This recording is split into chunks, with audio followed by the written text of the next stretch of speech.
Dans cette vidéo, nous allons voir combien de calories tu as besoin par jour.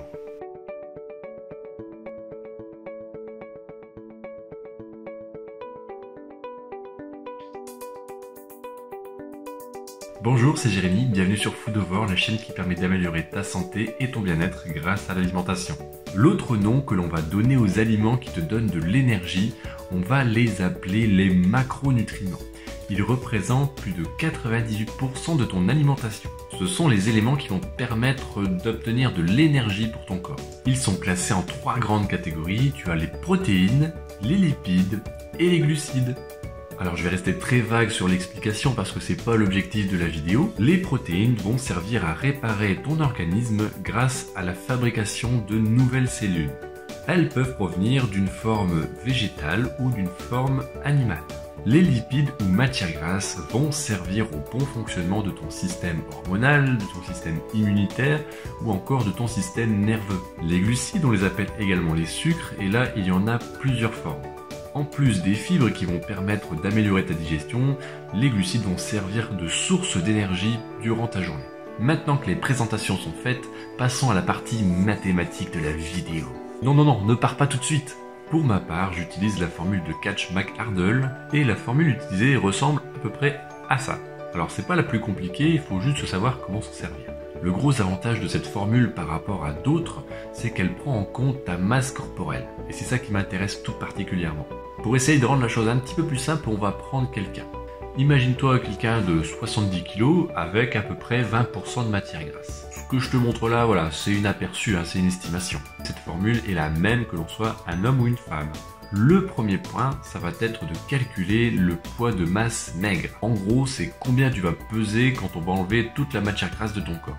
Ah oui, si t'as pas les moyens d'évaluer ton pourcentage de matière grasse, ça va être un petit peu compliqué, tu vas me dire. Alors je sais qu'il y a certaines personnes qui vont pas être d'accord avec ce que je dis, mais je t'ai mis dans quelques photos pour que tu puisses t'identifier à certaines personnes et pour déterminer, estimer ton pourcentage de masse grasse. Il y a bien sûr des balances ou des petits outils qui permettent de mesurer normalement plus finement cette donnée-là, mais voilà, comme en général on n'a pas de moyens à mettre là-dedans chez nous, voilà, je t'ai mis les photos.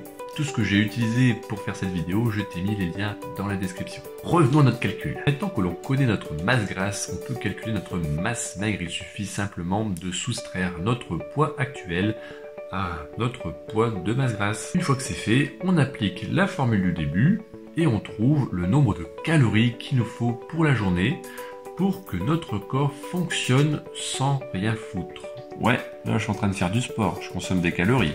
Alors tu l'as compris, c'est pas la même chose. En fait, cette valeur-là, ce nombre de calories, c'est tout simplement ce dont ton corps a besoin pour vivre en fait tout simplement. En gros, c'est l'énergie que la machine a besoin pour bien fonctionner. Et justement, pour déterminer ensuite les calories supplémentaires dont tu as besoin durant ta journée, et là ça va dépendre de ton cas. Ici, je t'ai mis un petit récap, alors bien sûr il y en a d'autres.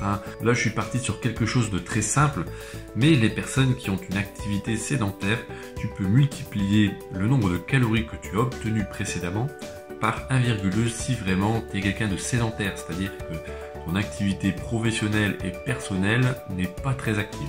Ensuite, tu as le facteur moyen, donc tu multiplies pareil par 1,4 si c'est ton cas, pour les activités professionnelles ou physiques qui sont plutôt cool. C'est-à-dire que si tu fais du sport plusieurs fois par semaine, mais pas non plus à des intensités de fou, c'est à peu près ça. Et c'est en général la majorité des personnes que l'on retrouve là-dedans. Et ensuite, tu as le facteur très actif. C'est là où on va retrouver les personnes qui ont une activité physique régulière et qui en plus ont une activité professionnelle qui est importante et physique. On peut encore trouver d'autres facteurs, mais après on tape dans les sportifs de haut niveau et je pense pas que ça concerne la majorité des personnes. Donc voilà, une fois que tu as fait ta petite multiplication, tu obtiens les calories dont tu as besoin pour la journée. On va imaginer pour notre exemple quelqu'un qui a une activité physique à l'extérieur, c'est-à-dire il fait du sport régulièrement. Voilà à peu près ce qu'il lui faut. Alors bien entendu, tout ça, ça reste des chiffres. Il faut ensuite prendre ta situation et ton cas personnel. Tu as certainement déjà vu certaines personnes qui consomment plus de calories que d'autres naturellement. En général, c'est les gens qui mangent n'importe quoi et qui restent toujours maigres. Et oui, dans tout ça, il faut ajouter aussi d'autres facteurs comme bien sûr le sommeil ou encore le fonctionnement hormonal. Pour finir, voilà, tu sais maintenant calculer le nombre de calories qu'il te faut sur la journée. Si ton objectif en fait c'est de perdre du poids, ce que je te conseille de faire c'est de regarder à peu près le pourcentage de masse grasse que tu souhaites atteindre. Pour faire simple, tu regardes la photo sur les personnes avec les différents taux de masse grasse et tu te dis bah voilà, au lieu d'être à 20%, moi je vais être à 15 par exemple. Et ensuite tu fais exactement les mêmes calculs que l'on a fait durant toute la vidéo. Ce qui va se produire, c'est qu'à la fin, tu vas arriver à un nombre de calories qui va forcément être un petit peu en dessous de ce que tu as actuellement. Alors tu l'as compris, il y a bien sûr les facteurs liés à la vie, à l'hygiène de vie. Donc forcément, si tu es stressé, si tu dors mal, voilà, en gros, si t'es pas bien dans ta peau, bah, tu risques aussi de fausser un petit peu les résultats théoriques. De plus, si tu fais un sport entre quelqu'un qui va faire de la musculation et quelqu'un qui va jouer à la pétanque, alors j'ai rien contre la pétanque, mais voilà, l'investissement musculaire, il n'est pas du tout le même. Le fait d'avoir une bonne masse musculaire, ça va te permettre d'avoir une consommation de calories plus importante que la moyenne.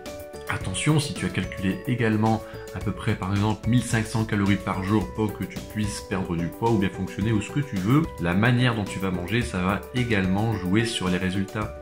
Imagine-toi manger, j'exagère un peu, 1500 calories de McDonald's tous les jours. Et à côté de ça, tu as une personne qui va manger 1500 calories avec des produits qui sont bons pour sa santé. Alors tu comprends bien que c'est pas la même chose non plus et que les éléments essentiels pour bien fonctionner ne vont pas être les mêmes.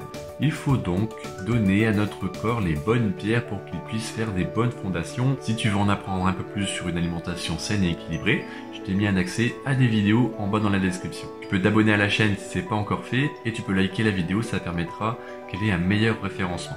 On se retrouve pour une prochaine vidéo, porte-toi bien et à bientôt.